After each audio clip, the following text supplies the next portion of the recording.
before I started, but I'm not going to make somebody wait forever for other people. um, yeah. Merry Christmas. Feliz Navidad.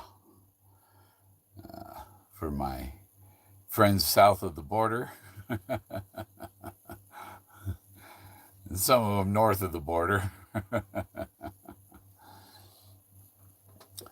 Oh. So, I don't know if we got nothing happening in the chat yet. But let me see if I gotta turn the volume down here, and I'll put my monitor thing on with the chat below. Oh, there. Line everything up. It's hanging on fishing wires there. Yeah, I had made a little animation here. There's scrapbook 204 about the Huckleberries. 204 about the Huckleberries, and people are looking for a plant.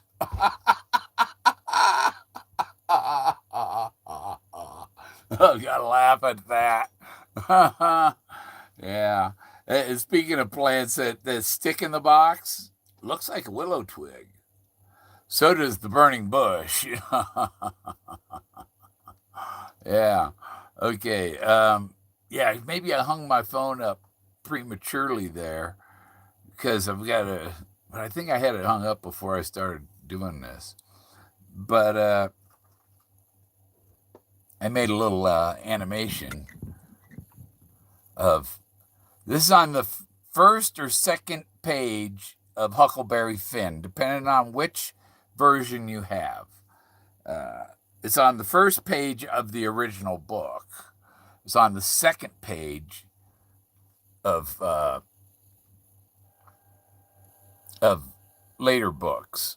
I don't know what edition it started on the second page.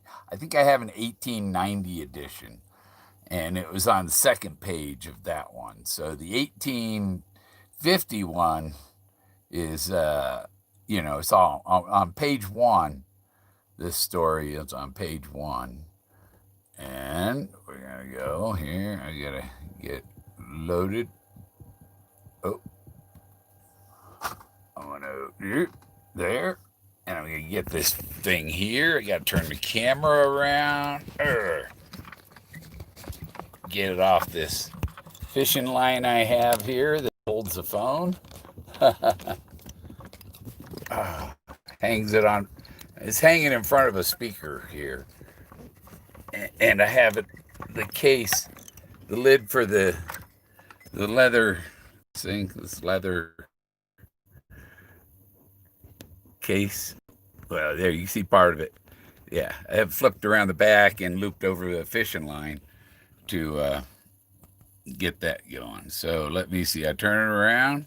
Boom. Oh, turn around. There.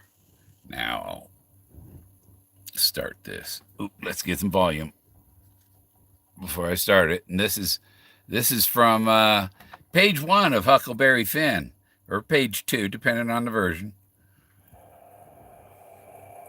She got out her book and learned me about Moses and the bulrushers, and I was in a sweat to find out all about him. But by and by she let it out that Moses had been dead a considerable long time, so I didn't care no more about him, because I don't take no stock in dead people. So, I was trying to pause it because I was saying, notice the background and the stars, similar to Once Upon a While, right? Well, there was, where is it? Oh, I put a link for it somewhere. So here's, Huckleberry Finn, and the first page of the book, he's talking about Moses. And yeah, what did it say? Trying to find it. So the book is, this paragraph is, after supper, she got out out her book and learned me about Moses and the bulrushes. Those are cattails. And I, in a sweat, find out all about him. But but by and by, she let it out that Moses had been dead a considerable long time. So then I don't care no more about him, because I don't take no stock in dead people. What do you think of that? There's just another Moses clue. And then you go to the title of Once Upon a While, and I thought, oh, let's search for Once Upon a Time. What do I find? Once Upon a Time in Egypt. Or Once Upon a Time on the Nile. It's all, that's the title of the book. It came from stories about Egypt. Moses was an Egyptian or a Hebrew, whatever he was. The Egyptians were known as the brown. They were brown. Or the Hebrews were, I don't know. Oh, I don't think the Hebrews, I think they were pretty much white. Middle Eastern people are considered white. They're not another race. They're like Persia. They're the they're the original Aryans. And and then Forrest has the story, the scrapbook with Elton John and Kirk with Michael Douglas. Kirk Douglas is there, and Elton John walks by in his slippers. I was looking on eBay, Moses slippers. Yeah, they got some things called Moses slippers. It's like $50 for, and it's like a plastic sandal, and they want $50 for the shoe and $50 for shipping. It's like, that's ridiculous for a plastic molded slipper. So there are things called Moses slippers.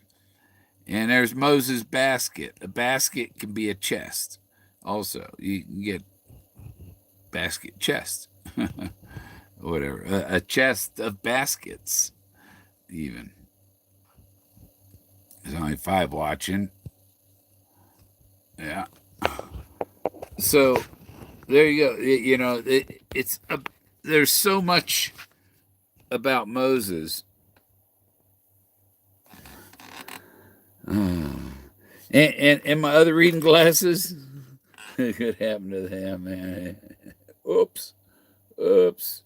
I went over to see the grandkids yesterday for Christmas. Gave them all I gave them money. The stores, it's ridiculous trying to find anything. And what do you get, for, let them get what they want. Except, I think next year, especially the little ones, the teenagers, they got their money in their pocket, but Mama tells the little ones, oh, we're going to put it in the bank for you. It's like, that was so he can get whatever he wants. You put it in the bank. The banks are all going to go bankrupt this next year anyhow. The Federal Reserve is getting shut down. Oh, we lost somebody.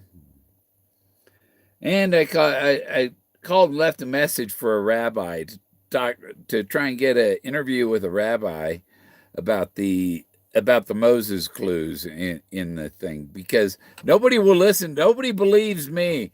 I mean, I got 150 Moses ties to the treasure hunt, and people are so hung up on Yellowstone that they can't fathom it. Oh, how could it be Moses? How could it be Moses? you know. Yeah, I lost another one. Yeah, probably a.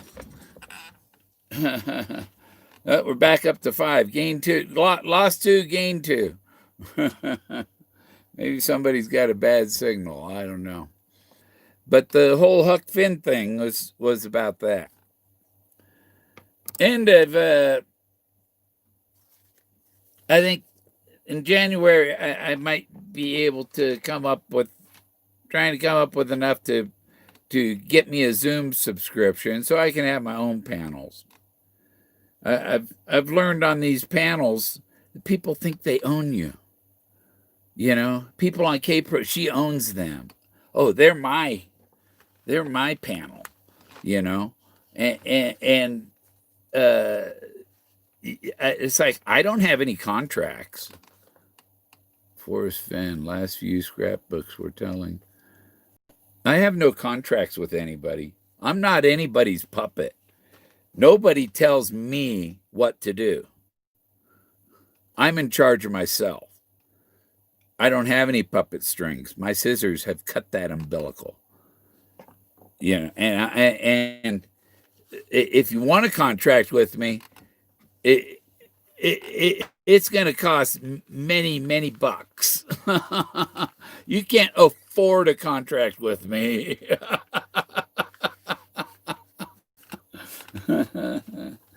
Yeah.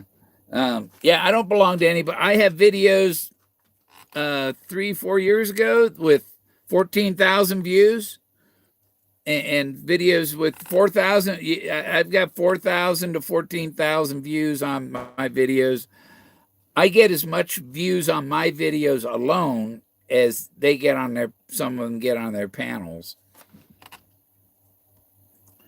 I have more subscribers. Let me see. What's it say? How many subscribers are there? Dun, dun, dun.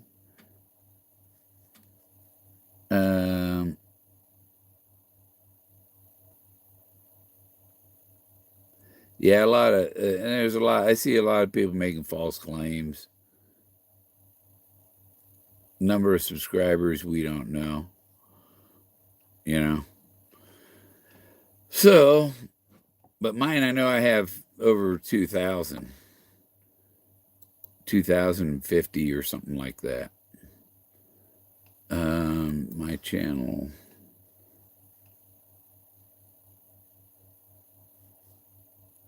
Two 2,040 something, I guess. Let's see. Where does it say? Huh. I thought it would tell me how many exactly. Oh, well. But, yeah, 2,000, probably like 2,048 or so. I don't know. Maybe some people unsubscribe. What else I got in my notes?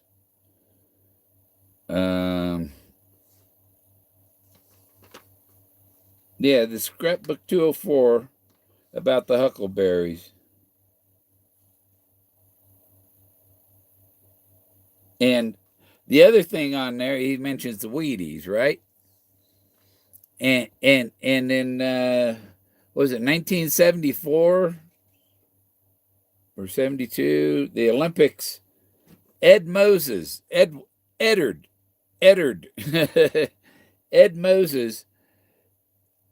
It was called the steeplechase, right? So he won the chase and got the gold medal.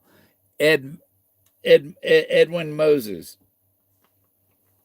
He was, and the crushed Coke can, the Andy Warhol crushed Coke can. It is about another Ed Moses, a swimmer.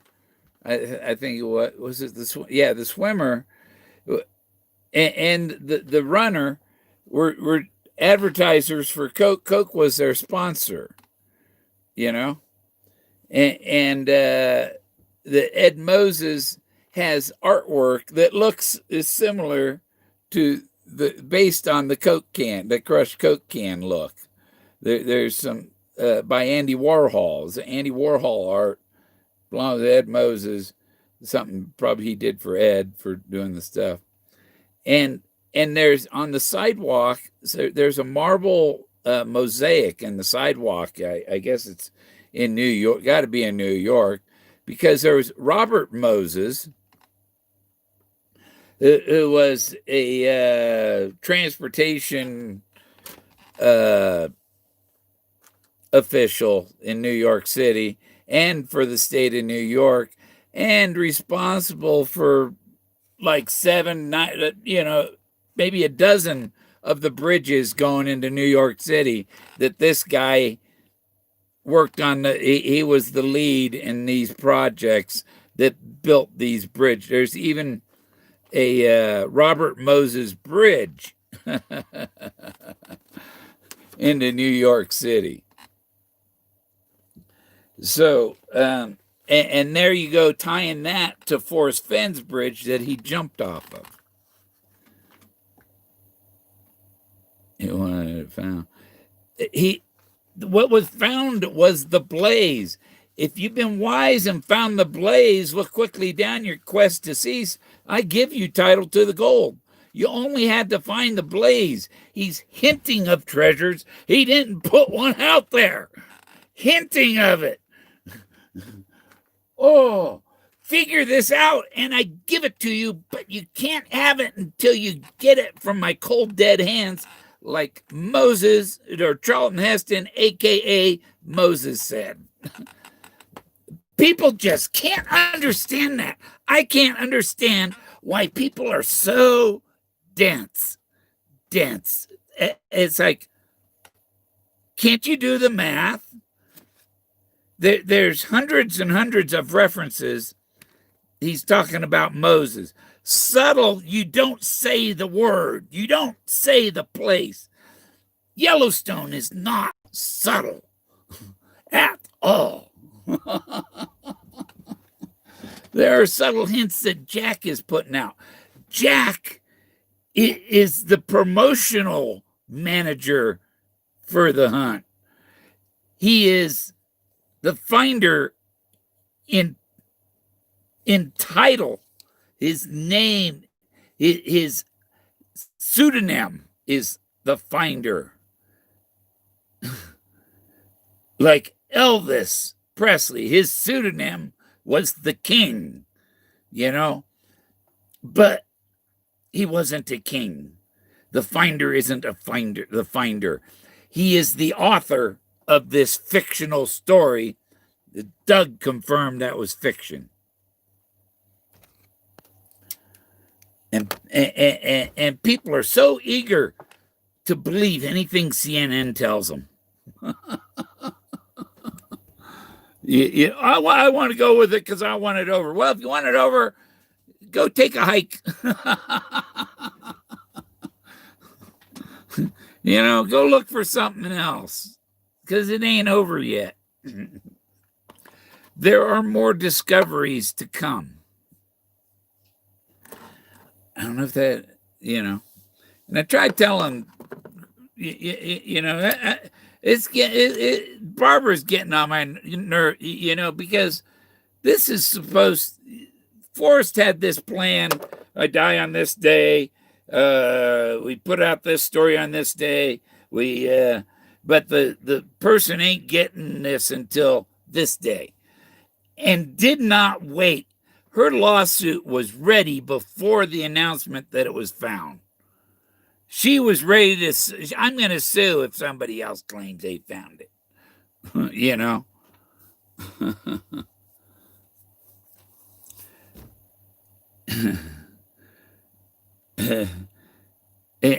then why is the property my neighbor is on, why is the last name registered Anderson?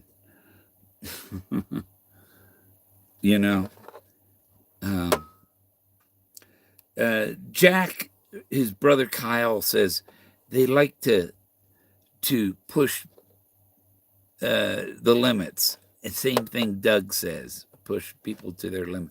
He likes to see how people react to things. be it good, bad, whatever, you know.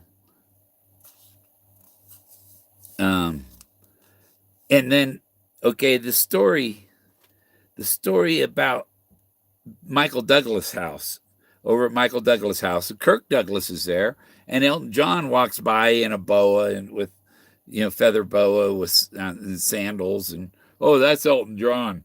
He comes over here, get sugar or whatever. I don't know, just some silly excuse, they probably coming over and getting high. Who knows?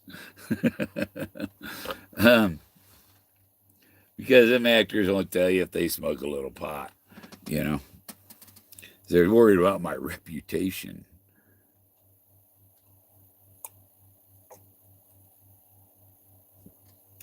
You know where my cup came from, huh?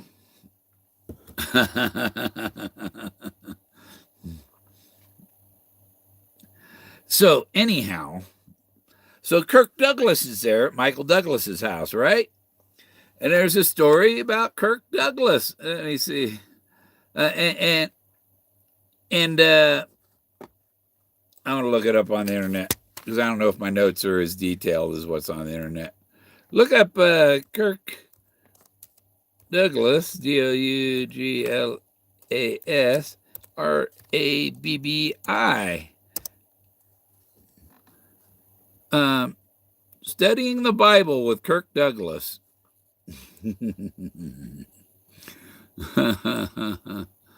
The world knows Kirk Douglas as Spartacus. I am Spartacus. I am the champion. I am Spartacus. Go jump in a lake, Stoof. But I believe Stoof is Forrest Fenn's marketing team. Remember the full-page color advertisement? Hey, Richard. Hey, Kurt. Hey, Kurtzman. Chris Merchant. You know Natalie?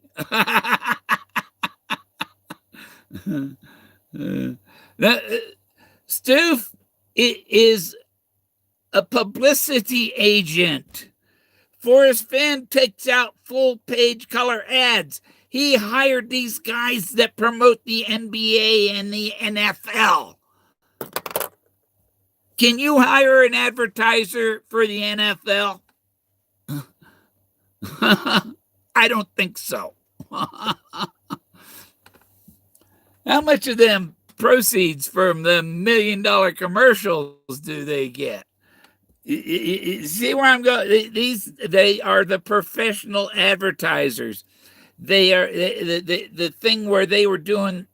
Stoof and his brother were there interviewing Forrest for the New Mexico tourism video. They did that video, and that was before Stoof. I started searching in 2018. That video is from 2016, and you were in Forrest Fenn's house then. He's an insider. They had things in that video that they had information from Forrest that nobody else got. Been to his house. Well. Okay, so the world knows Kirk Douglas as Spartacus and is one of the greatest movie stars of the greatest generation. I know him as my Hebruta, an Aramaic word for study partner. For the past 25 years with Kirk Douglas, born Ishjar Danilovich, it's Jewish, ain't it? A Hebrew name. So Kirk, his last name is Danilovich. Danny. Donnie. It's like Donnie almost, right? Danilovich. Once a week to study the Torah. After we read through the Bible and hit up all the greats, that's the role I was born to play, he said of King David. He moved on to other books. The the Messina for the rabbinical wisdom, the prophet of Khalil, uh, Khalil Gibran. He's like died with, he was a yogi or whatever, I don't know, guru, um, that experimented with LSD. Okay, that's a rule I was born to play, he said at King David. We moved on to other books. The Mishnah of Biblical Wisdom, the Prophetic, Walt Whitman's Poetry and Modern Theology from Abraham Joshua Herschel, and Martin Buber. In time, we just met to talk. When I first met Kirk in his 70s, he had already had a stroke and a heart attack and survived a helicopter crash that killed two other occupants. In the 30s, I had the privilege to know him. Kirk, who died Wednesday at the age of 103, that's this year. He died. His birthday was December 9th. Endured a lot. He lost a child to addiction and lost friend after friend to old age until he was left without any contemporaries. Yet he was never alone. He had a remarriage ceremony with Annie 50 years. After 50 years, he converted to Judaism. She converted to Judaism to marry him. Kirk had been married before, and Annie converted, so she put it, because it is about time Kirk marries a Jew.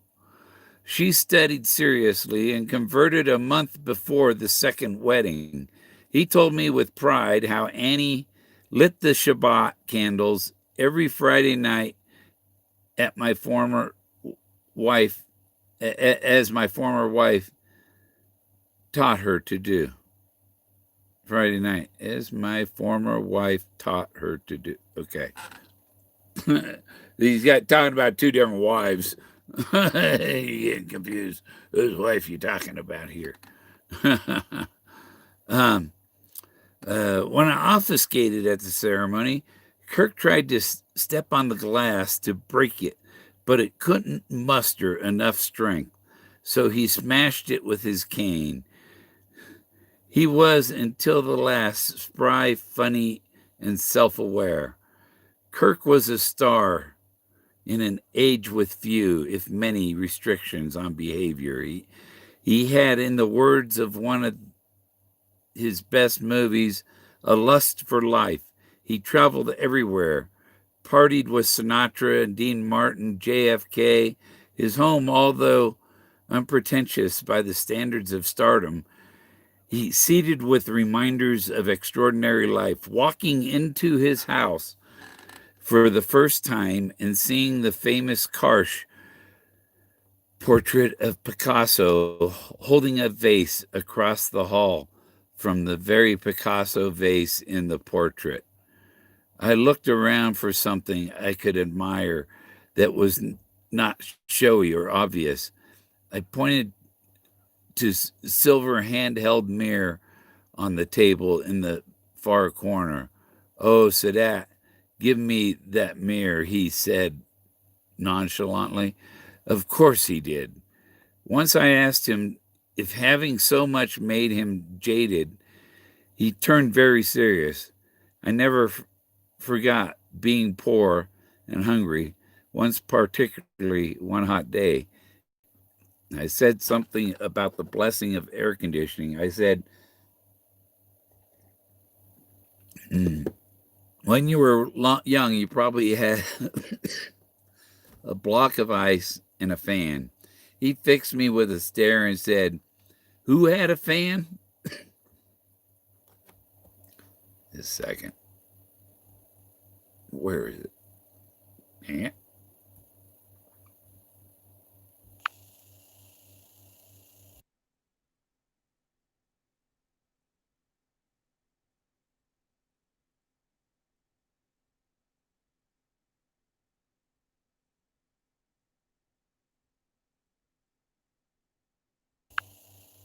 Yeah, I had to clear my throat. Okay. He came from nothing. His father, Herschel, who immigrated from Moscow to Brooklyn in 1908, literally picked rags up on the street and sold them. His son Ishur, born 1960, 16. Oh, that's Kirk. Kirk was born in 1916. So he's saying Herschel's son is Ishur. That's Kirk Douglas. His name wasn't. He wasn't born Kirk Douglas. He was born a poor Jewish kid. In 1960, he trained himself as a wrestler and managed to combine sports and athletic prizes at his public school to go to St. Lawrence University, where he became student body president. From there, it was the New York stage, the Navy, then Hollywood, with the encouragement of his old friend Lorne Bacall. Ishur Danilovich became Kirk Douglas after college graduation. He sat around with his friends trying on new names. Norman Dams was another consideration. He wanted a name that started with a D. He wanted a name that started with a D. Oh my, didn't Forrest pray for D's? And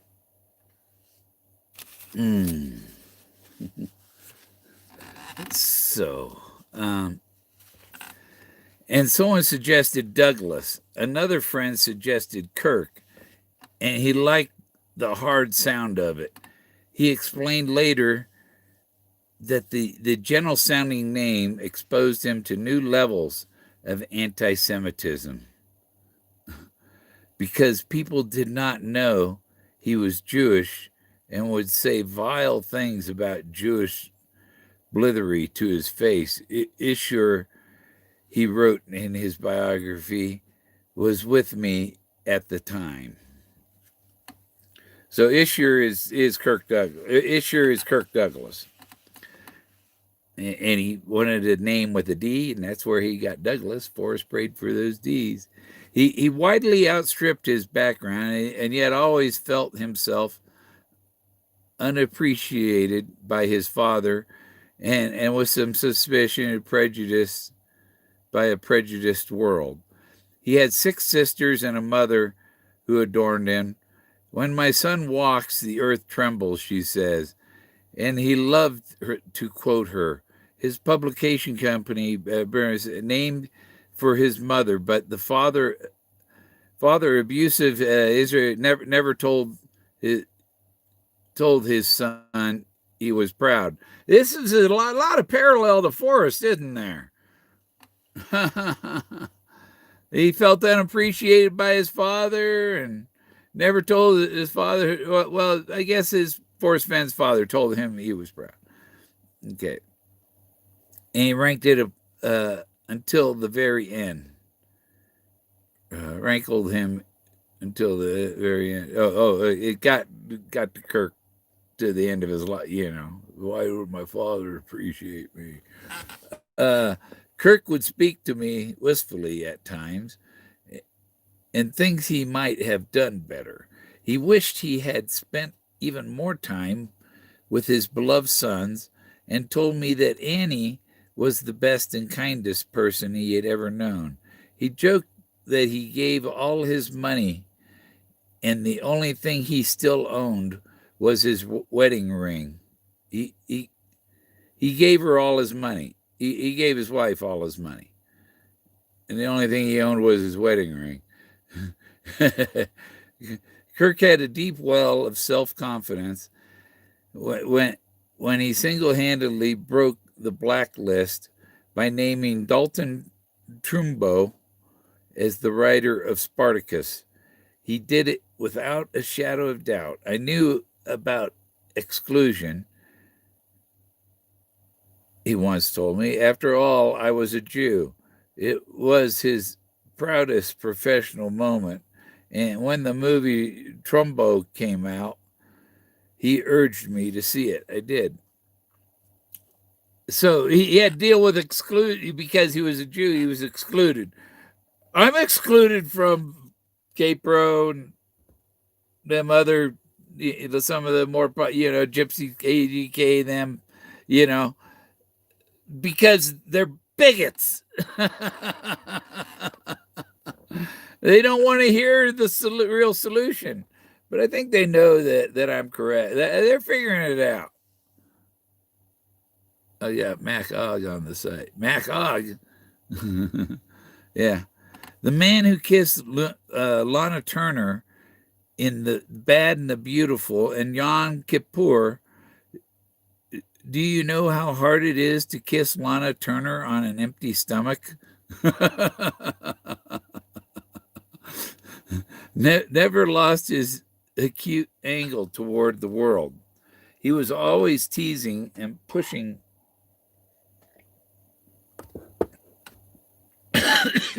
Wrong pipe.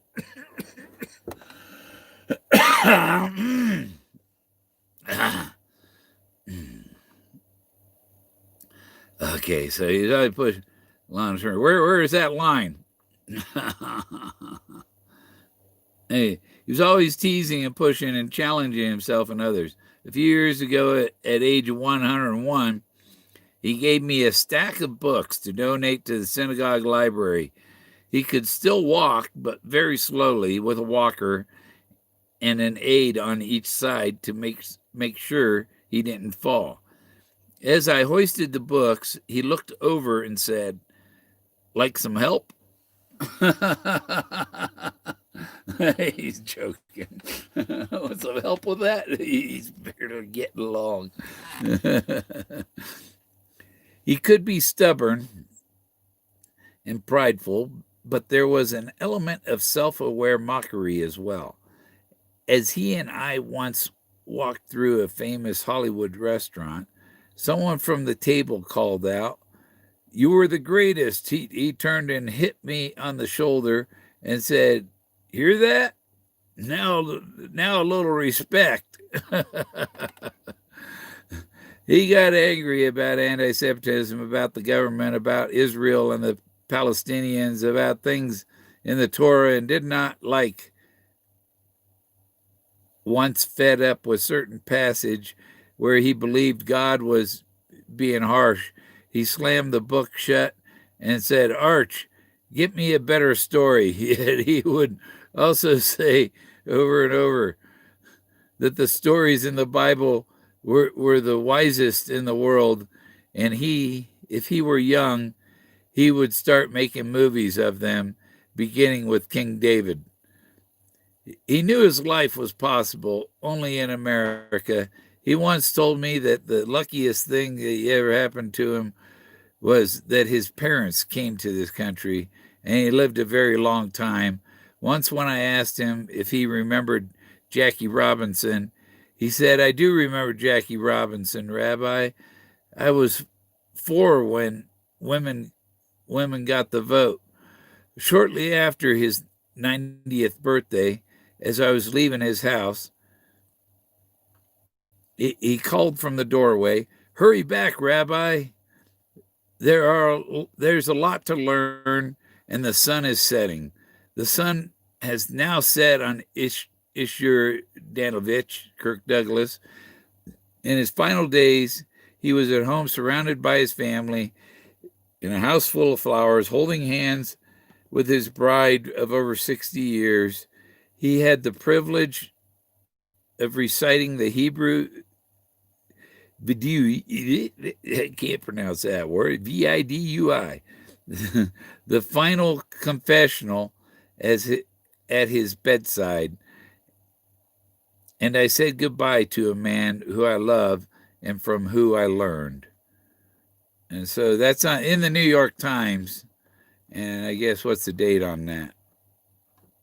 All the way up here. New York Times opinion, February 6, 2020.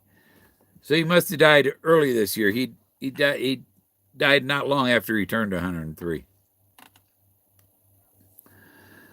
So there's that about Michael Douglas, Kirk Douglas, Elton John being there. Elton John sings the border song.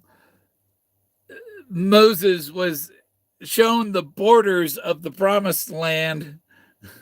It's about so Moses, the borders, the borders is in the Bible, and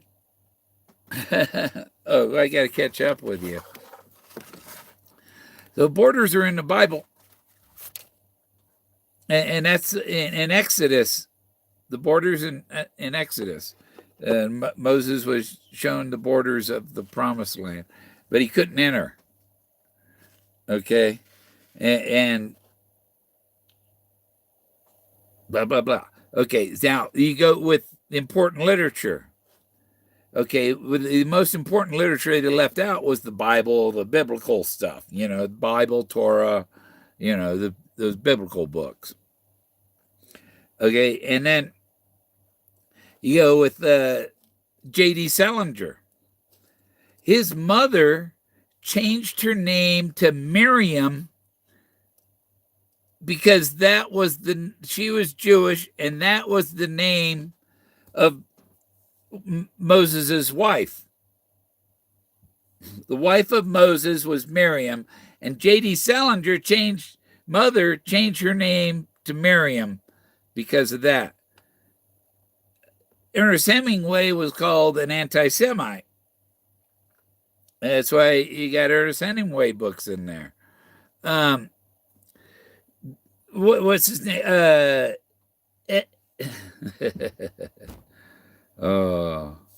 F. Scott Fitzgerald, who wrote The Great Gatsby, also wrote a book with Robert Moses, who's the guy that's in the Andy Warhol mosaic on the streets of New York, because he built all these bridges and highways through New York City.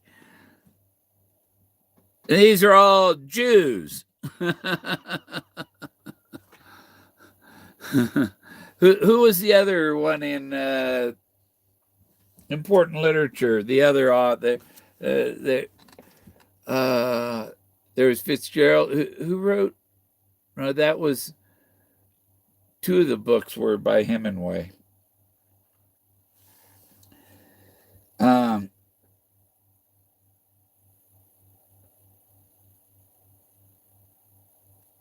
Yeah, what else we got? So, what did everybody think of that information? There's a whole lot that has been ignored. The Andy Warhol. I'll bet you anything Andy Warhol's Jewish. I mean, a lot of the people that built Hollywood, if you weren't Jewish, you weren't in.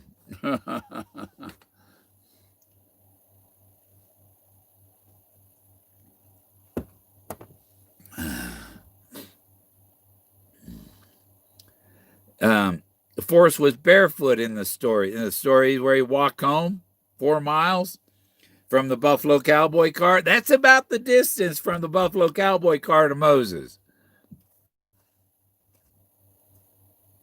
It's like 4 miles from the Buffalo Cowboy car to Moses.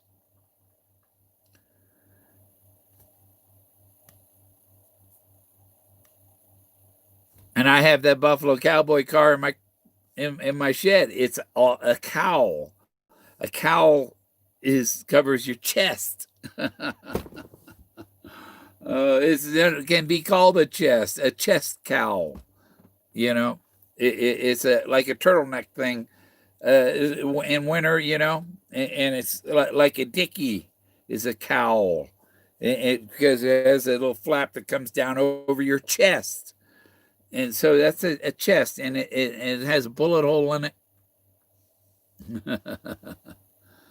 Yeah, it's about to fall. Yeah, there's a lot of stuff coming down there. But there's just so many ties in Forrest Fenn's story, even in the poem about Moses. It's just staggering. The number of confirmations, and there's no bias. That's not by confirmation bias is that you're hung up on Yellowstone. You're biased about Yellowstone, and Yellowstone is not subtle. These things are subtle. The similar, not this, but like this. The subtle is, yes, air. Subtle air about the thrill of the chase and yeah. And even in the book, what I say in the book, in the dust jacket,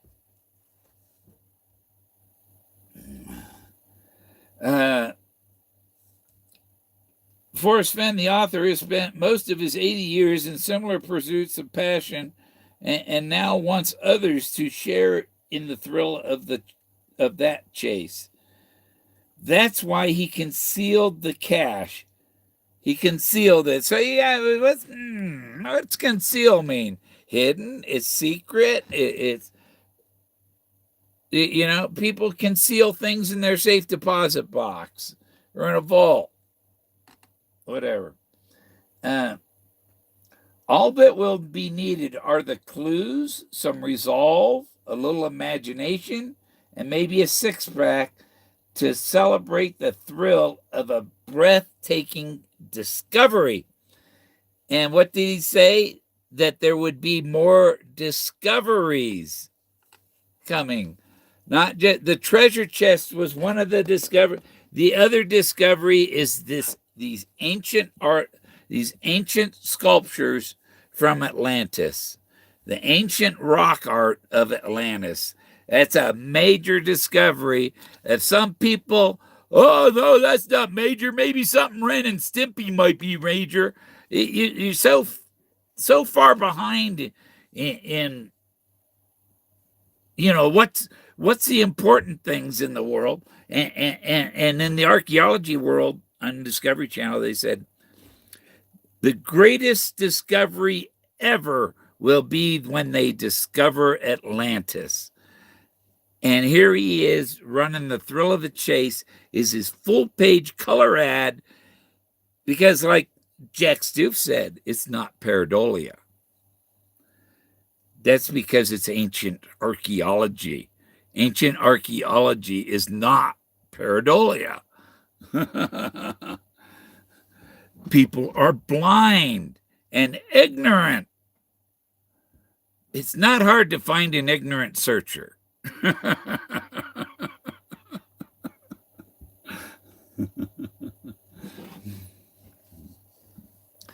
So if I am the finder, there's some people that if there was a movie, I would suggest, I want these people to be in the movie too. Give them a role, pay them something. But I like that guy Rick Nowak and Randall Reed. He'd be good in the story. He could play the Pharaoh.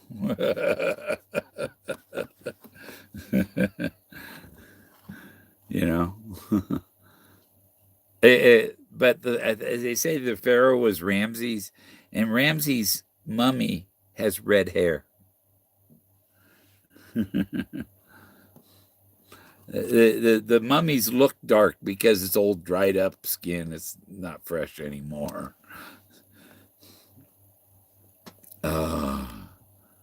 Merry Christmas, everybody. Jason is okay. I think Jason keeps changing his name. I don't understand why people do that. What are they afraid of? I found some rock art. There's even a mudfish on the wall.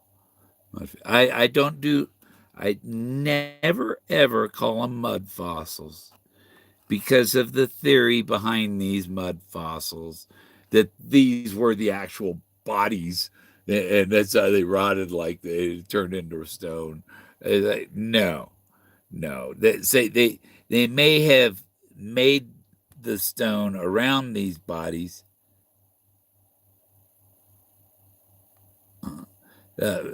Pareidolia, they say, is imaginary.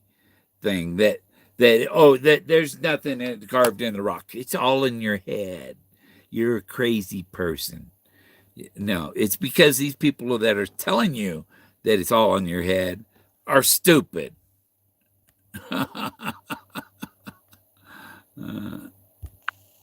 Chasing Indy. Hello. She in there? Yeah. Merry Christmas, Andy. There's just too many things. I'll go back to my notes. Okay. As I gone alone in there refers to Exodus 24:2. Moses alone shall come near the Lord, but they shall not come nigh. Leave your friend in the car.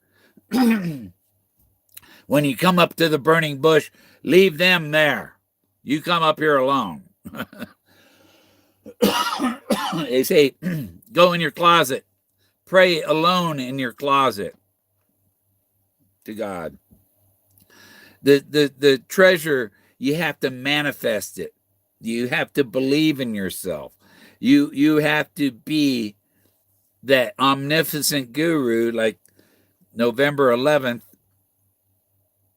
2016, November 11, 2016. Is it 2016 or 14? I don't know. But Jenny Kyle's weekly words from Forrest, and he says success is an omnipotent guru. And then he tells Leo Salazar, and once upon page 105, once upon a while, well, here's Moses, the story right after Things I Covet, and here's Moses, and then he dies on the steps in front of his wooden Moses. It's the steps to his den. That's where they found him, right in front of Moses. That brave wood, the fresh wood that Leo was carving with his knife, it didn't cringe or cry or anything. It was brave wood. And people, I thought Moses was made out of poop. It's like, no. Moses was made out of wood. And the poem says, brave and in the wood. And there he is. And he's halfway up a 1,000-foot cliff. He was the meekest man on earth in the Bible. And that's no place for Moses up there on the side of the cliff. And he says, don't come near. Don't come near. You can't get near. When Jack Stoof says he was within 6 feet, he wasn't within 6 feet. That's how tall he is. I've been using that 6-foot searcher thing. I said, I'm the 6-foot searcher. Before Jack ever showed up, I made my Jack Dempsey with Cowboy Luttrell little cartoon thing before Jack was announced. I had my dog Jack in a video a year ago, December 19th, 2019. I made a little video of my dog Jack saying, I found the treasure, I peed on it. And when I sent one of my questions, Jack Stoof.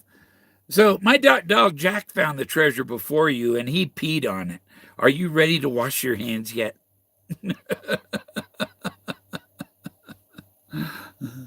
Jack's not Moses. Jack's far from Moses. Moses had a wife.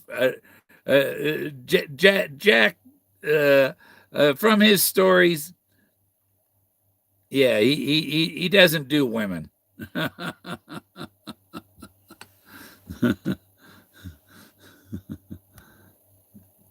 There's Alice Cooper showing a woman his wedding ring. That's why his hand's in front of his left hand's in front of his face. Here's my, and you see this ring here? That represents, that's just like Togo's foot, my parrot's foot. But it's called dragon ring, but it's exactly like my parrot's foot. 2 around each way.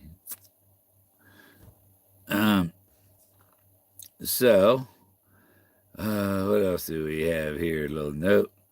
Forrest Fenn's Border Clue. Also Elton John's story, Holy Moses, you have been deceived, while I have been enlightened. I have the lyrics there. I don't need to read that.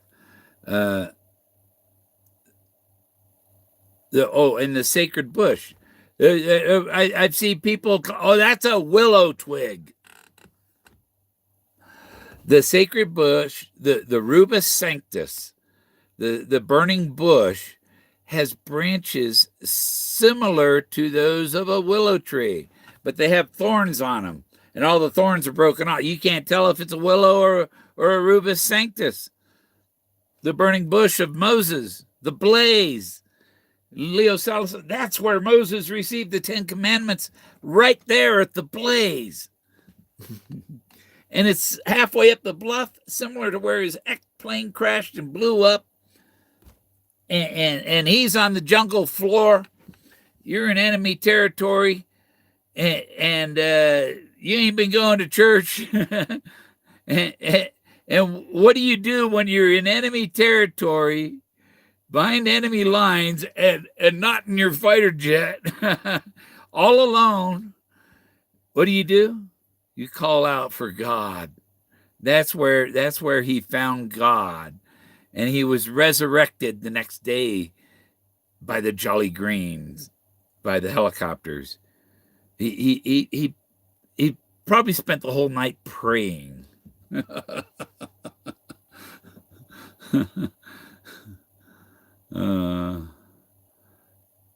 the other thing, the ashes. The F. Scott Fitzgerald and Robert Moses wrote a book, The Valley of Ashes. Boom. The Valley of Ashes. Because it was just in the book, it's a place where there's piles of ash, 30 years. It's just filthy place. But Robert Moses, who, Forrest Fenn brings up Andy Warhol, Robert Moses, Andy Warhol, F. Scott Fitzgerald. These are all within 6 degrees of separation. That I used 6 back in 2014 or 15. I said, I'm going to incorporate the 6 degrees of separation into my solution. And that's where you find the relationships between two unrelated objects. Except in Fenn stuff, most stuff is just 1 or 2 degrees of relationship.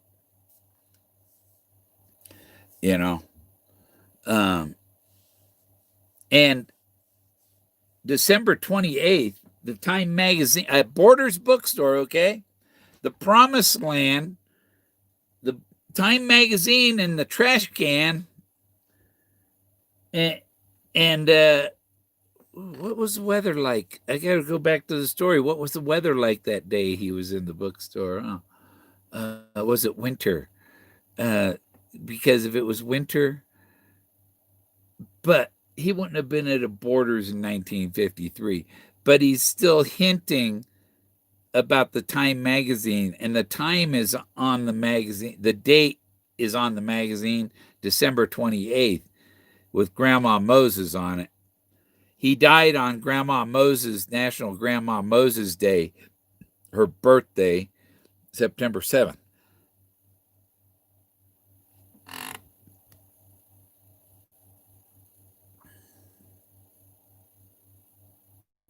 Here we go. Grandma Moses. Okay, now my spot where the stout-hearted, okay, my gypsies are at one end, up on the canyon wall, on the bluff, above the home of across from the gate of David Jennings Brown's Bootjack Ranch, BJ Ranch. Bootjack Ranch, right? And this is a bootjack with the 2 omegas. You put your heel in there and pull your step on it with the other foot and pull your boot off. Okay. So Yeah, that's the Bootjack Ranch, owned by David Jennings Brown, 3,500 acres. Forrest said anybody only of National Forest. It's his private property on National Forest, and it sold for like $89 million or something like that. 3,500 acres. Now you can buy a 35-acre lot for $5 million.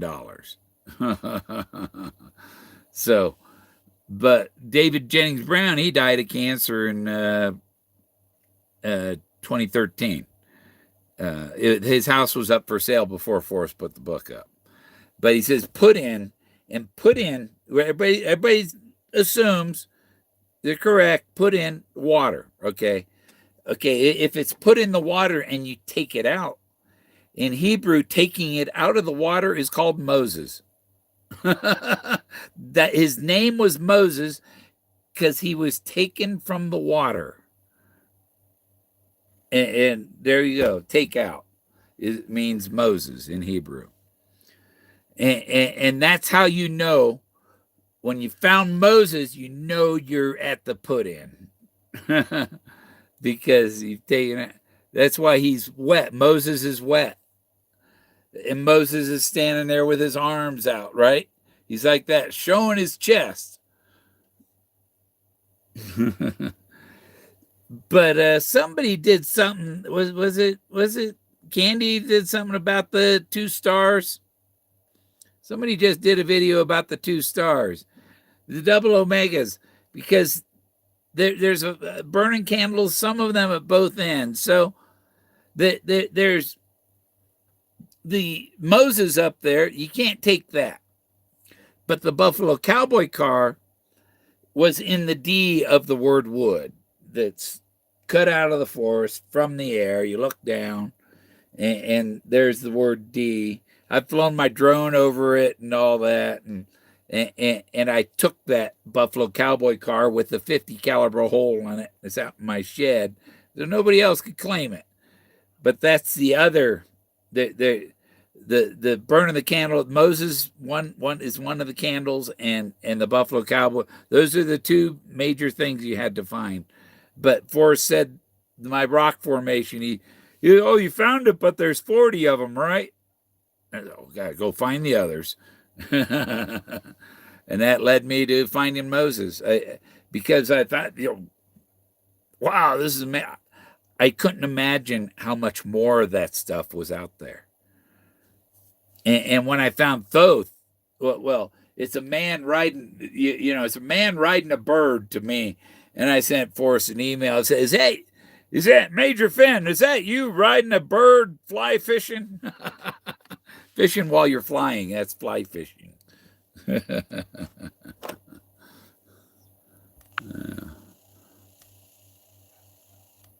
Yeah.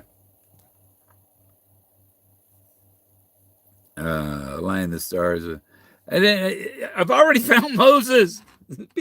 People are telling me do this. I've already completed the mission. I don't need suggestions. Stone Temple Trail. I seen Stone Temple Pilots in Jacksonville, Florida. The guy threw a wad of paper and hit the singer right between the eyes. He stopped the show and had told security, get him, bring him up here. I'm going to give him unprotected sex. Yeah. So they got the guy, I guess. I don't think he got the unprotected sex, but I'm sure he got thrown out of the show at least, minimum. I went there with a friend. We were loaded as hell. Yeah. Is that guy still alive? Because if he told the guy he was going to give him unprotected sex, and he had AIDS.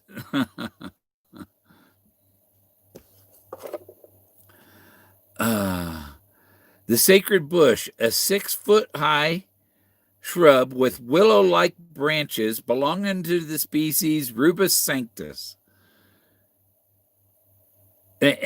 Jack never said it was a willow branch. Never.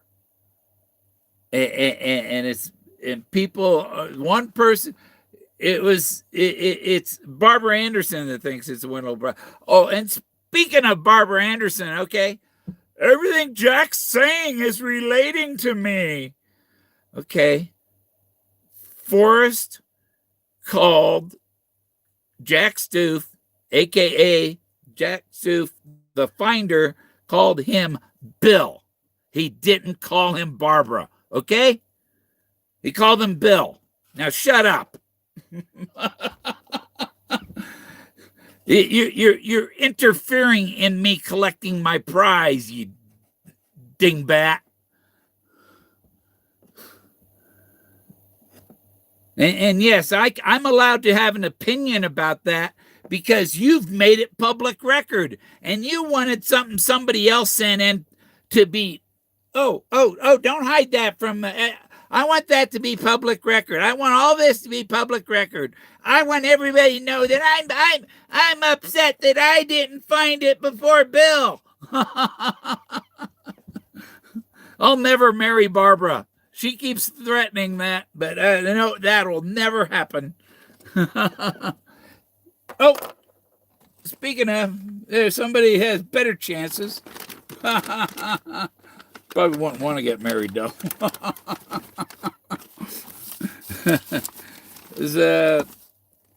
Where is it? Where is it? I had to find it. I got a gift from a fan.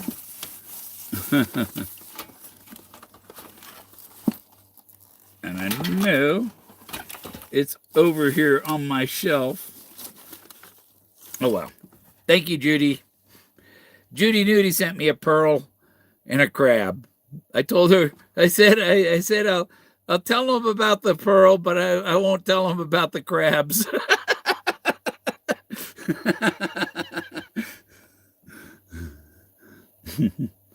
It's probably underneath my shelf here. I got my shelf over here. Everything's on here. That's why I'm able to grab things, and I got a little spot underneath. Fenwood, Hollywood. Yeah. Okay. Okay. Imagine this. Forrest is writing his address. Old Pecos Trail, Santa F-E. Oh, and he's so used to writing F-E-N-N that he writes Santa F-E-N-N. Santa Fenn. And I said it before. I ain't Roman Candle. Oh, what'd you do? Watch one of my videos and learn something? Because he thought he came up. No, I did that video a month or two ago. Santa Fenn. Nasty. The bell rings, an angel guesses. Okay, and ringing the bell. When a cowboy punched him in his head, the cowboy rang his bell. Boom! Bling! You remember the old some people don't know the old Popeye cartoons. When they get hit in the head, their head vibrates like a bell and they go boom. Okay, and that punch, that cowboy ringing the bell, cowboy punching somebody, blindsiding somebody, is related to Jack Dempsey, another D Forrest prayed for, from the Manassas Mauler. You know where Manassas is? It's right down here, not far from the New Mexico border, off of 285. It's about a mile off of 285 to the east. There's a highway that goes to San Luis, so it's it's closer to 285 than San Luis, but right near there is the Brownie Hills and the Ferry Hills, and they're called that because of the shapes in the rocks. And I think there's a turquoise mine there too, and that might be the turquoise mine that Forrest had. And in front of Jack Dempsey's birthplace house there in Manassas, his birthplace house has a wishing well in the backyard. You toss a coin in and you make a wish. You know, when you wish upon a star, makes no difference who they think you are. Your dreams will come true, and it's believing in yourself and all that, and getting that far that earns you the treasure. It's an omnificent guru. Success is an omnificent guru. That's where Moses received the Ten Commandments, said the successful guru Leo Salazar, because he knew where, and I found where that is. And nobody can. It's and there was a father-son team after that came up and visited, and I think I showed them this, but they didn't see it. It wasn't visible at that time. And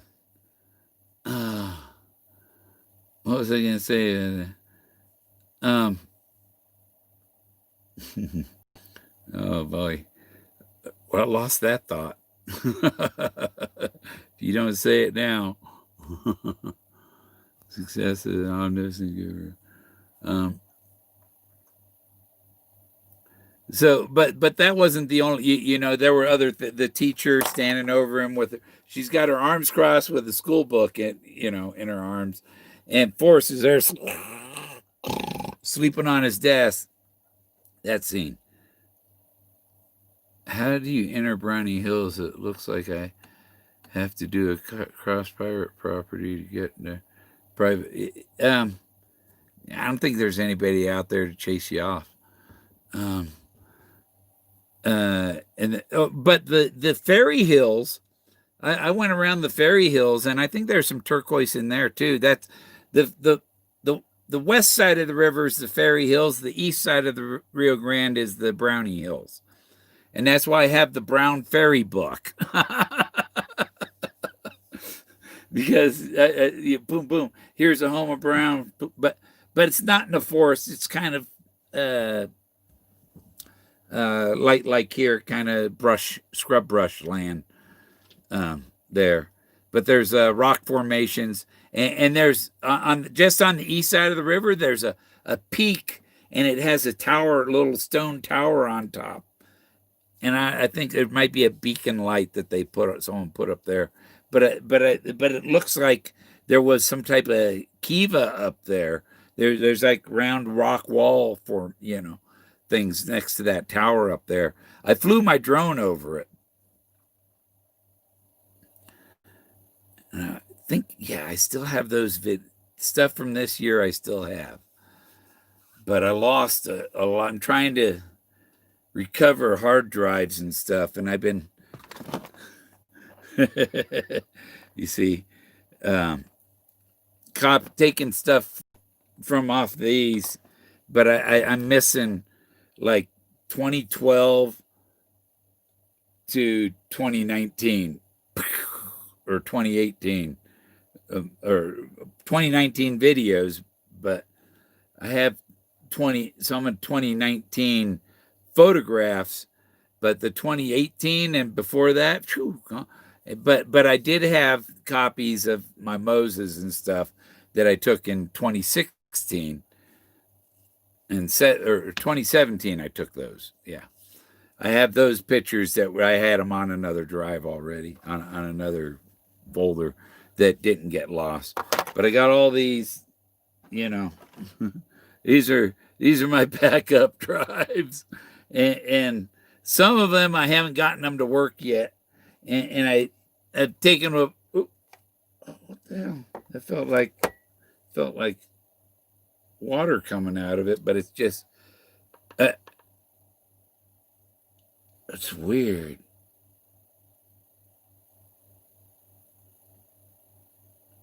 It's like they're so cold. There's no water in it, but it felt like water was pouring out, and it was just the cold air falling out the bottom. That's weird. It was like nothing wet. But it felt like water just ran across my hand, and it wasn't. It's a spirit. I didn't think I'd be on this long. Garden, Golden Delicious, Butternut Pie,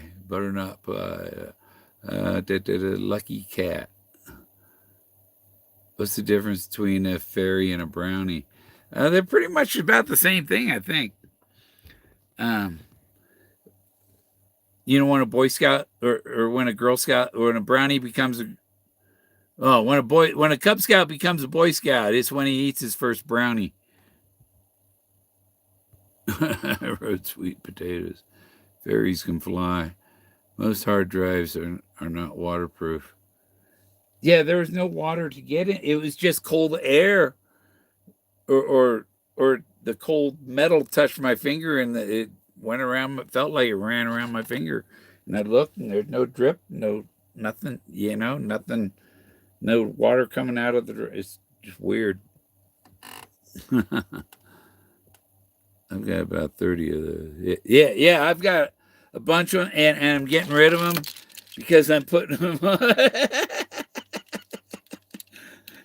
32 gigabyte things. You get 3 for $10 at Walmart.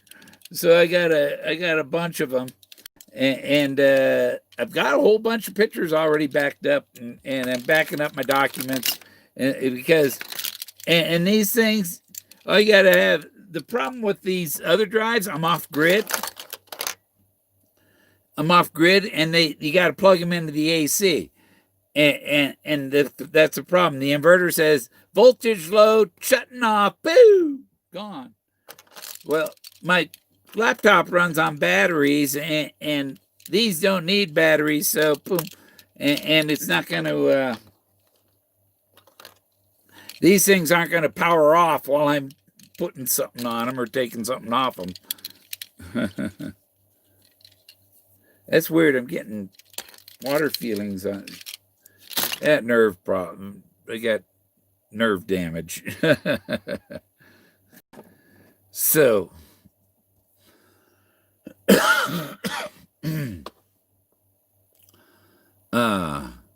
yeah, when Moses discovers his history, this is from history books, or at least in the movie of Gods and Kings, Exodus, when Moses discovers his history, he meets his birth mother. She gives him the remains of his umbilical cord, and he keeps it wrapped around his thumb from then on. As long as Moses held his hands up, he was winning in battle. And Aaron, was it Josiah or whatever, one on either side of him, helped him hold his hands up because his hands were heavy.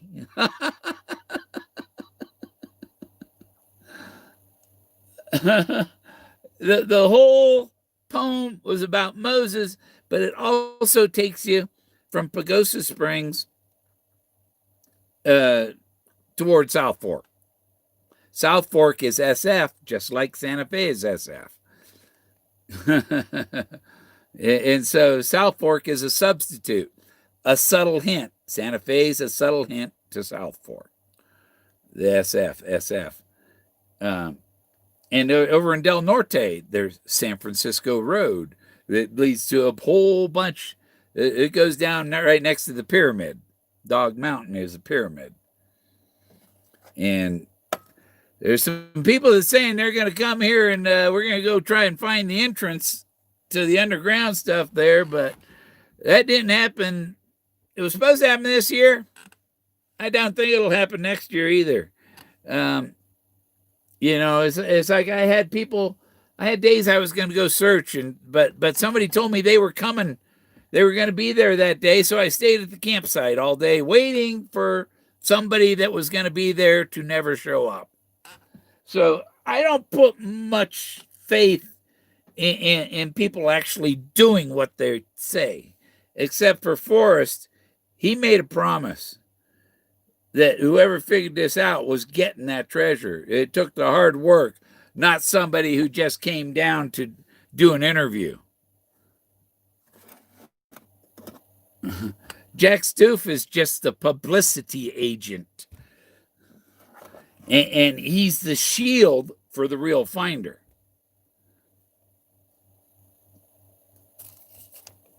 Grandma Moses, Time Magazine, December 28th, 3 days away. Really 2.5. But I think that's the time that you have to wait for the right time. Except Barbara has her wrench in the works and screwing it up. She needs to drop her stuff. You know what? I think the actual finder, once proven to be the actual finder, with the correct solution, because Forrest told Jack, I believe Jack knows who the real finder is. If Jack doesn't know, then this environmental lawyer knows. And, you know, they're like, well, Forrest said we can't tell you until this day. People can't, why would he do it? He made the schedule for everything. He scheduled his death on Grandma Moses' birthday. Peggy died on St. Francis of Assisi's birthday. And the cathedral in Santa Fe is St. Francis of Assisi Cathedral or whatever. And he gave all his treasures away. You know, it's not a coincidence. There's no such thing as a coincidence.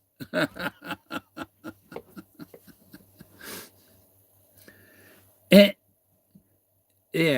Barbara sends the judge, here's a picture of me and my dog. It's like, what the does that have to do with the treasure hunt?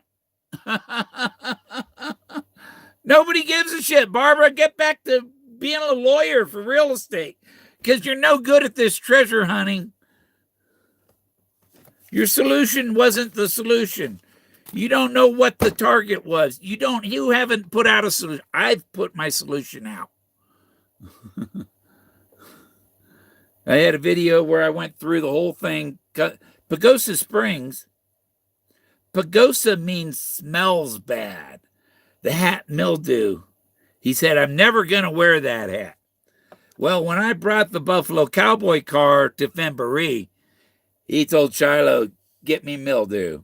But before that, he had one of his contractors, we say, come over to me. Would you like your picture with Forrest? It's like, you know, I was just minding my own business, and I look at Forrest, and there's women all over. You couldn't get to Forrest, you know, and they're all, can I get my picture with you? Can I get my picture with you? Can I get my picture with you? And somebody working for Forrest says, would you like your picture with Forrest? And I said, sure. He says, give me your camera. I give him my camera, my phone camera, and set it up for the picture and hand it to him. And he said, okay. And I said, well, where's Forrest? And I turn around, and he's right there doffing his hat and doing the hand of God sign that's in the George Washington portrait, handing the nation to the people. And he's handing the treasure to me. Right there was the confirmation that there is no bias. There is no coincidence. That's what that means. That's the hand of God sign. Even I watch his channel just for fun, Irish Jesus. And there was a giant hand of God sculpture in front of some building or something. And he goes, oh, look at that, a big hand. And I said, you dingbat. You're Irish Jesus, and you don't know that's the hand of God? You got to go sit in it. You know, where his hands are in his pockets, he's hiding something. Jack Stoof sitting there at the table with his arms crossed because he's not telling the truth. That's saying, I'm lying. I'm concealing what you know. And Forrest with his hands like this, he's protecting it. He's protecting his treasure. He's holding on.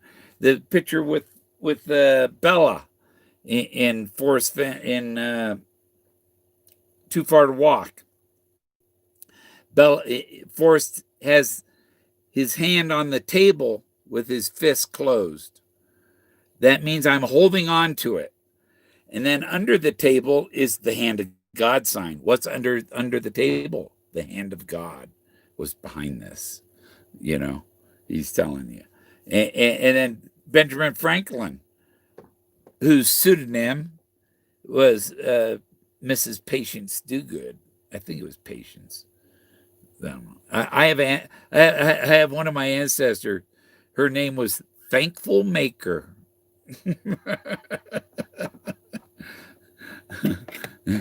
And I think that's in my Ethan Allen family tree. She's related to Ethan Allen.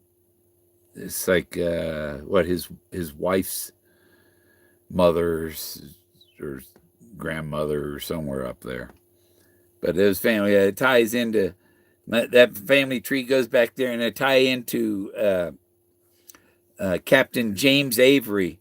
And if you go to Groton, Connecticut, some of you out there in New England, in Groton, Connecticut, there's a statue of James Avery in the park.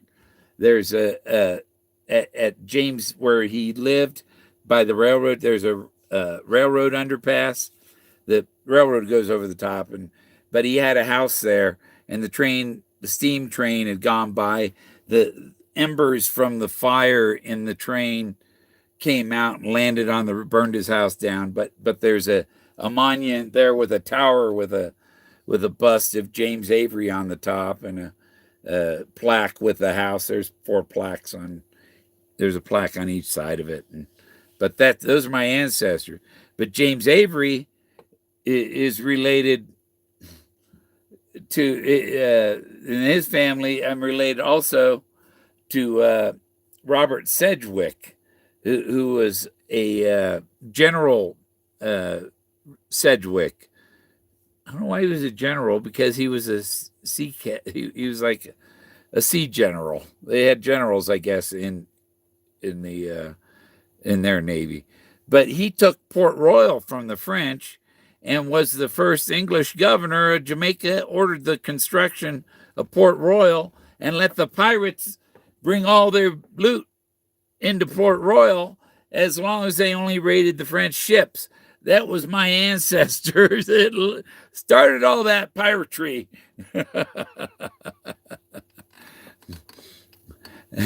And then I'm related to Robert Rogers. See, the same Ethan Allen. He conspired, him and my other 5th great grandfather, Colonel James Rogers. They were conspiring to make Vermont independent. So there's only 13 states instead of 14. But they were going to be independent of the U.S. and Britain, and it's called the Vermont negotiations. And while they were negotiating, my 4th great grandparents were the kids playing in the yard.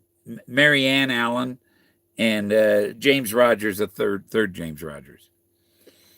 And so that's why my great great grandmother, her name is Mary Allen Rogers Gorman. Mary Allen Rogers was her maiden name, because her great grandmother was Mary Ann Allen, the son of Ethan Allen, and this, my great grandma Mary Allen Rogers, gave Ethan, her brother donated Ethan Allen's blunderbuss to the River Falls, Wisconsin Historical Society. And that's how we know that confirms that, yes, I'm part of Ethan Allen's bloodline. Ethan Allen's second wife wrote Mary Ann Allen off as dead right after Ethan died, to keep her from getting the will, because she was a Tory, because they fought. They didn't fight on the American side; they fought on the British side, and she married this Tory who fought on the other side. They were enemies. It it was brutal back then, like it is now.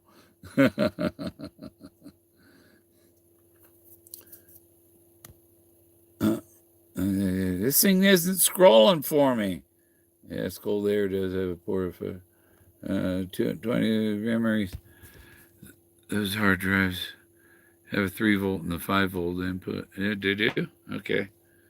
I have a little inverter, little controller thing for them, adapters. See, so I can plug onto those other ones too. But maybe if I warm them up, get them nice and warm, they might work better. Because they're so cold, they don't want to work, maybe.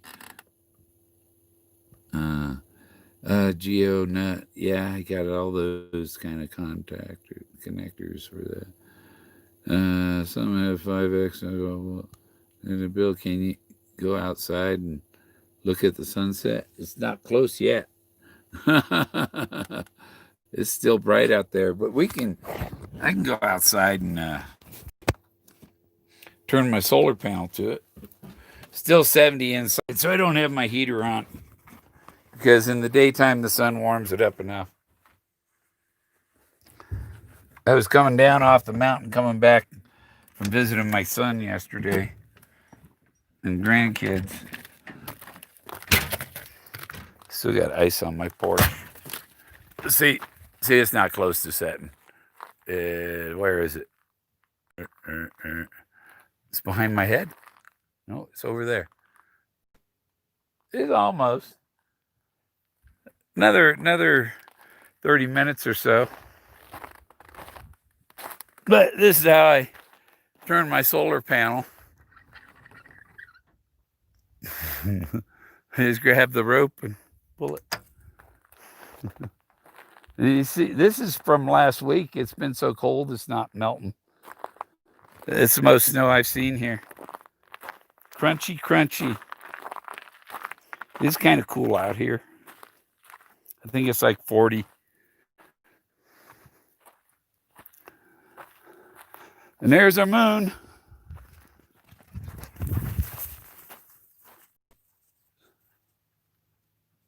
Jack! Jack! Come here. Come here, Jack. Come on, Jack. Come on. Shh. Come on, Jack. You coming? No. He just loves it out here. Runs around. These are prescription bifocals, so and you notice they're getting dark out here in the sun. Oh, yeah, my car's got over 100,000 on it, and I think my right, what do they call it, CV boot joint or something's going out on it or something. When I turned it, clunk a little bit. But yeah, this is the ranch.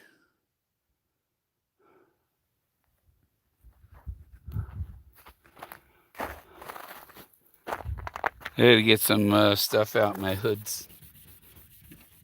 I think that'll polish out.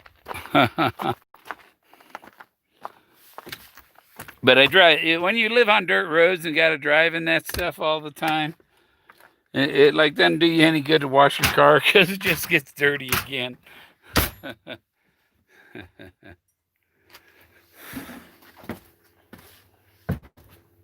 Yeah, Ollie making me a tiki like he did for Fenn. He's sent me a video of him painting. He's got several others that he's working on too.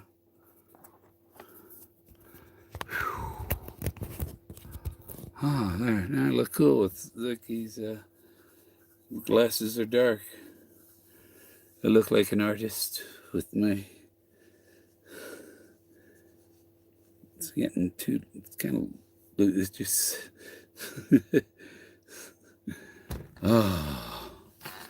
Oh. So now my computer looks darker because of the glasses. The Rubus sanctus, light shrub with willow branches. Forrest was barefoot because God told Moses, take your shoes off. Don't come near. Don't come nigh. To get to the bottom, the base of where Moses is you got to go up a hill like this to get there, and then it's straight up going to Moses. There's this big thoth, I call him thoth, below Moses, and there's a head in the ground, like sticking out of the ground, and the dirt's up to his nose, and that's Forrest Fenn is up to his nose in the mud. And this thing ain't scrolling. Did Barbara say her solve was in Taos or the Four Corners? She said it was treeless and dry. That's not lush vegetation, is it? That's what she's completely wrong. It's not lush vegetation. And Moses is up there under the canopy of stars because there aren't. When you're down in the trees and you're looking up at Moses. That's why the guy's standing there with the axe looking up. He's looking up to the heavens, and Moses is up there halfway up the 1,000-foot bluff, and that's no place for meek Moses. The old man was a person that you would have never thought he was capable of leaving a legacy behind. But wow. Merry Christmas, puppet. Bill just came back from the ninja ride. Rain forced me to come back early. Merry Christmas. Oh, raining there, huh? I think my forecast is blue skies, but cold. It was -7 last night. I would kill a normal computer in a week. Almost immediately my phone rang. Hello again. No special code, missing a step to discover.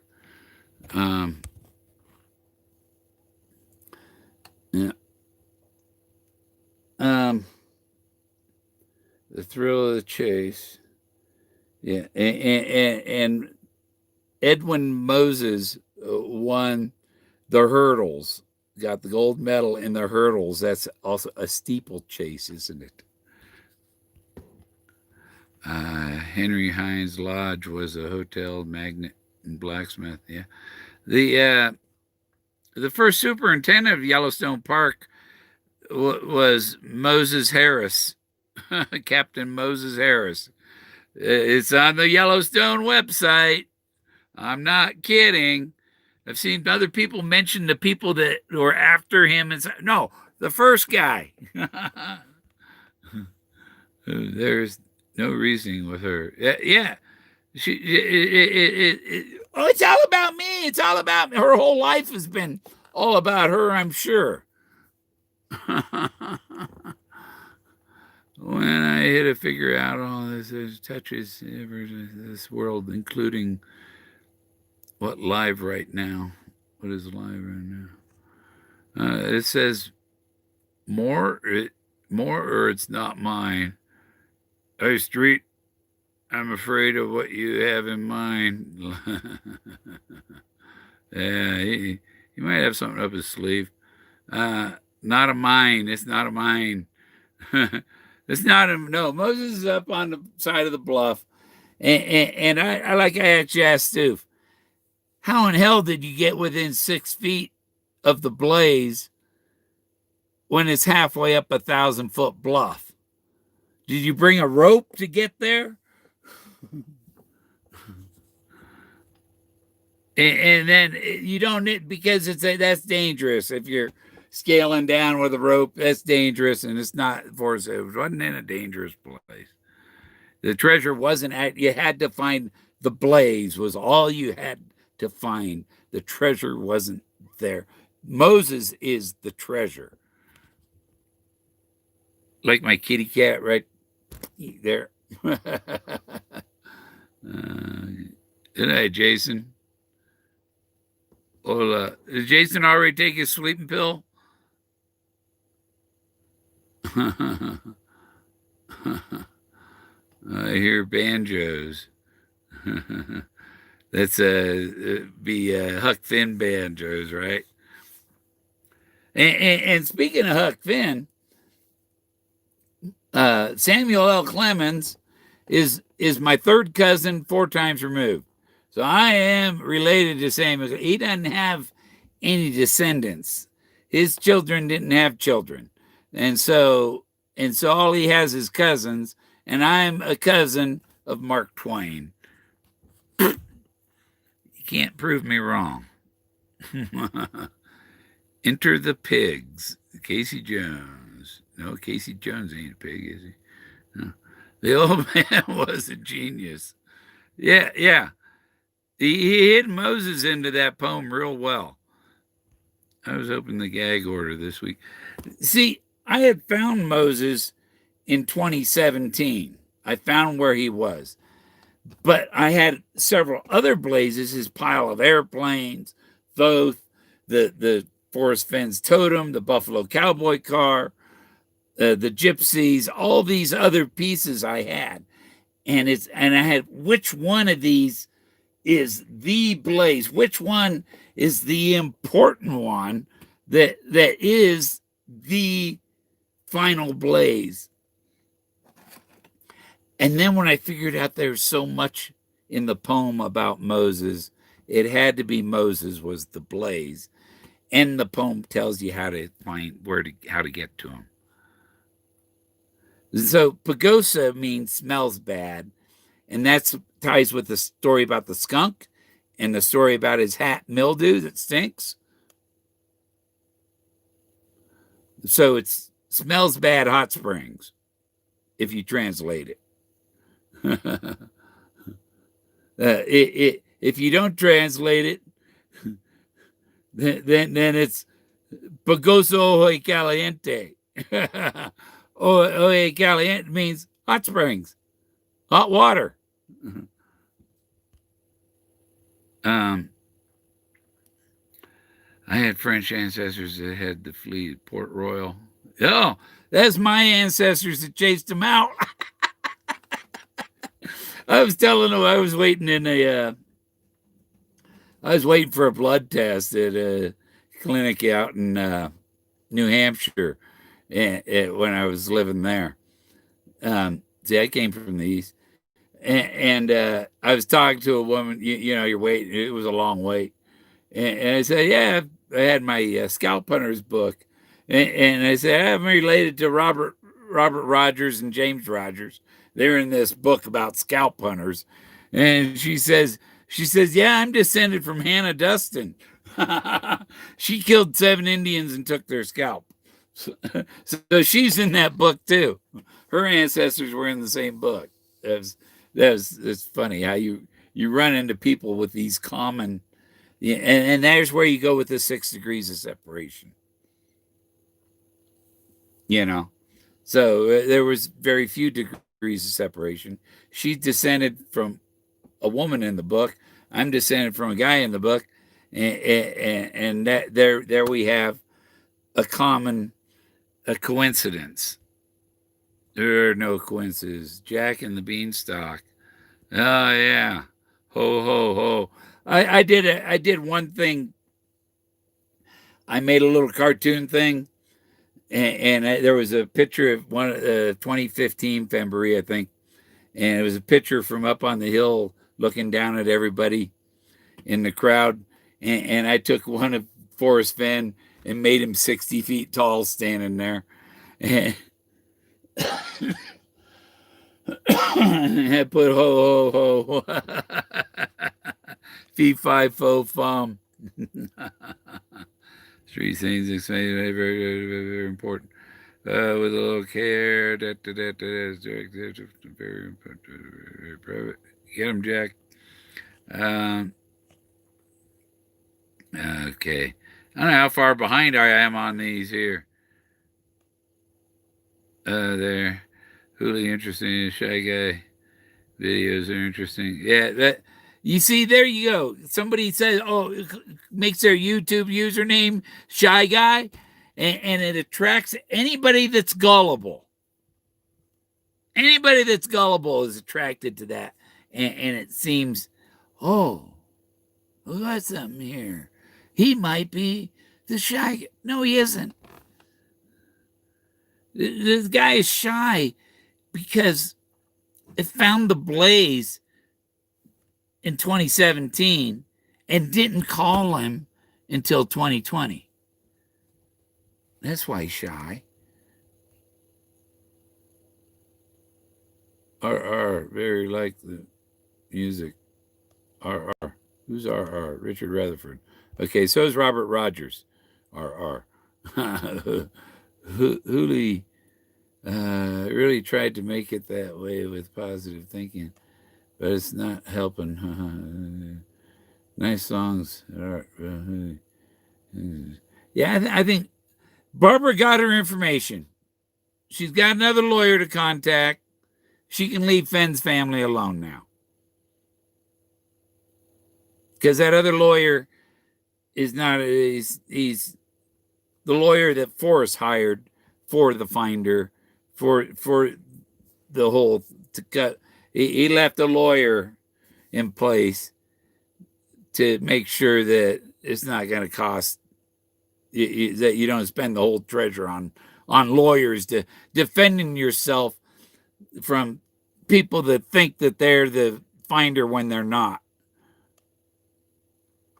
I tell you, if I get the chest, I'm going to countersue anybody that tries to sue me. Nobody has come up and said, "Oh, Bill Gorman, Moses is my solution. You stole it from me. You hacked my computer." Nobody has said that.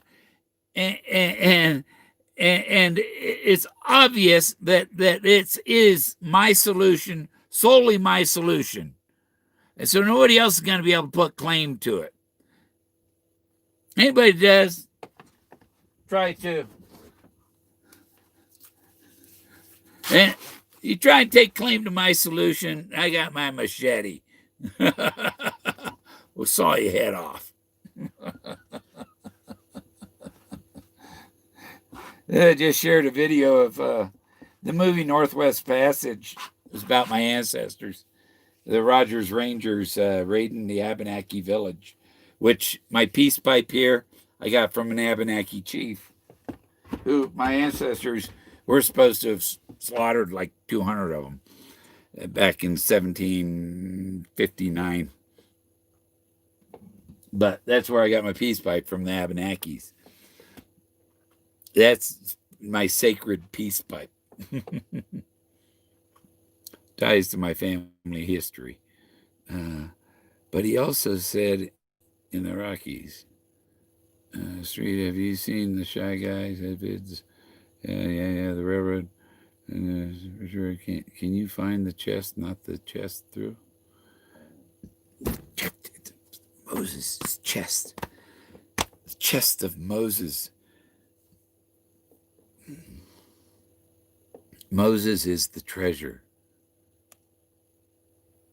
People can't, how can Moses be the treasure? Hey, Bill, did you make any fudge? Yes. Yeah, I made fudge, but it came out more like icing. And then when I was at my son's yesterday, he gave me some rum cake. I know what to do with that fudge now.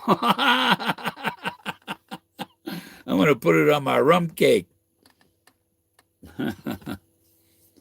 Yeah, you want to see my fudge? Well, here's one I've been eating. I just put it in a cup. You got to spoon it. But I'm gonna take it. I'm gonna frost my rum cake with my dopey fudge.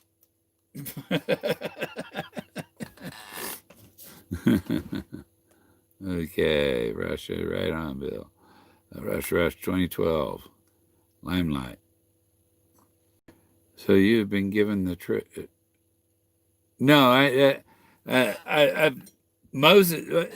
You know when he said that bracelet was worth $350, and he had something that you could trade it for. Moses also he made it clear that Moses also cost. He paid $350 for Moses. That's not a coincidence. Not a coincidence. I'm sure that bracelet's worth more than $350. He said $350 because that's what he paid for Moses. Castle walls, mildew. Mildew stinks. Bagosa Hot Springs stinks. Get dry stuff on my lip. Merry Christmas, everyone. The mildew in a damp hidden hole. Moses, the rocks come around and the rock face curves in like this, and that's called a clove, just like garlic cloves. They come in. There's a V and a nook in between the cloves, and the nook. Moses is the ring. He's in the shadows, and he comes out of the shadows. Winter solstice, like that. He's in a nook that casts a shadow. That's why the shadows are important on Once Upon a While, the shadow and the stick. Moses carried a stick. Back in the day, like a big old Ojo means I. Okay. Hot eye. Ojo caliente. Caliente's hot. And so Ojo hot eye, that doesn't sound right. If you are correct, Bill, how much help did you receive from your spirit guide? My spirit guide, when I first started searching, when I first learned about Forrest Fenn's treasure, I also found a video that was this I am meditation. I am the fanatic. I am the one who's going to solve this. I am, and you program your future because what you think is what you become.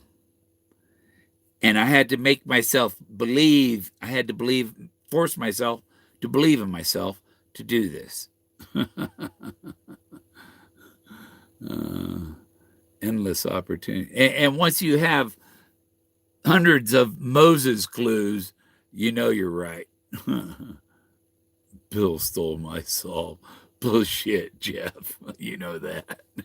He's a joker. Forrest Fenn's the joker. You're the clown there, Jeff. I'm hiring Barbara. Who's hiring Barbara? Richard. For what? You got problems with real estate? That's all she's any good at. Yeah. They say,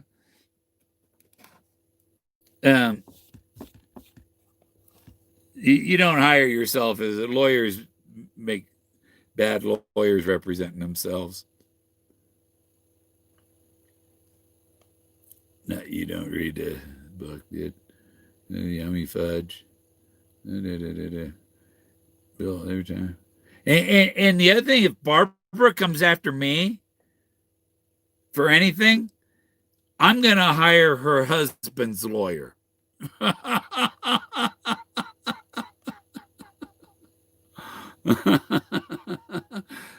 There you go. Yeah, it just hired her worst enemy. Is that the way you get 300? The shy guy says he is the real solver and that he's going to ruin Barbara. Brian, no, is that the shy guy channel? No, absolutely wrong. The finder is the real soul. The finder wrote a fiction story. That is it. He's saying, I am the finder. Yes, you are the author of that story. That is it. He didn't find the treasure chest. He got to see it, but he didn't find it.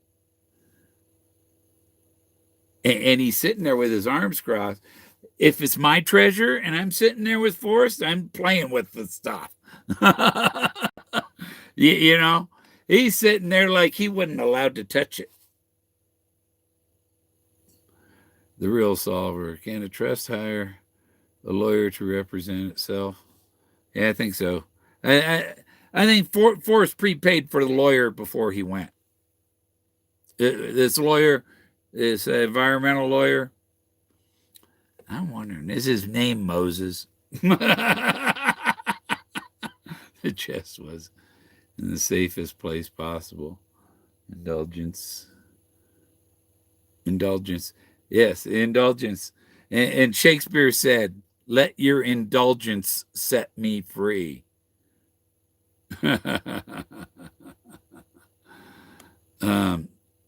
And he called it Tarzan before because Tarzan took the chest. Oh, beaten on his chest. Tarzan. Jack got the cash, but he did get the. Yeah, that Molly cowl I have. Watch your pints and quarts, please. Pints and quarts. Not drinking. Need to leave feeding some homeless people. You just reminded me of America. Oh, okay. Yeah, go feed some. I gave there's a homeless guy in front of Safeway when I went there the other day, and I gave him a gift when I came out. I gave him the gift of green.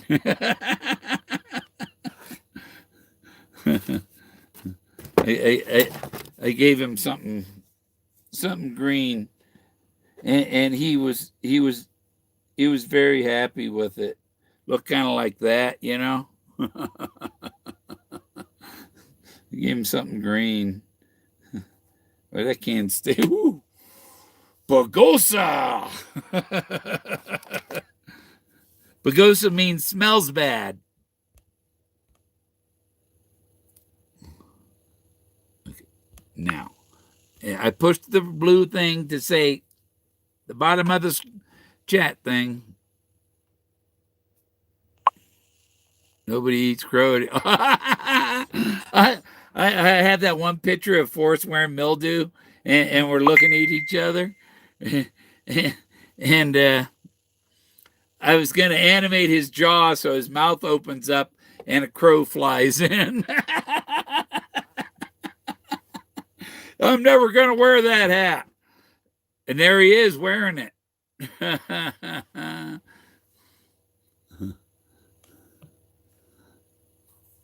Crows are cool. Yeah, I talked to them here.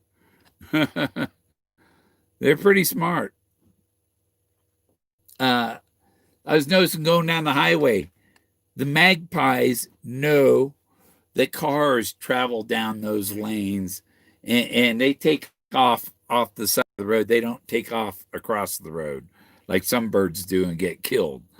The magpie sees you coming. He knows that's you're coming down this. He sees you ways off. He knows to get off the road. The magpies are quite a bit like crows. They're very smart. The magpies can talk too, and there's lots of magpies in Colorado. They're a neat bird. I think if I was to have another pet bird, I'd have a pet magpie. Because they can talk. It's not just parrots that talk. Crows can talk. Magpies can talk. There's many birds that are able to talk. And we're at 1:59.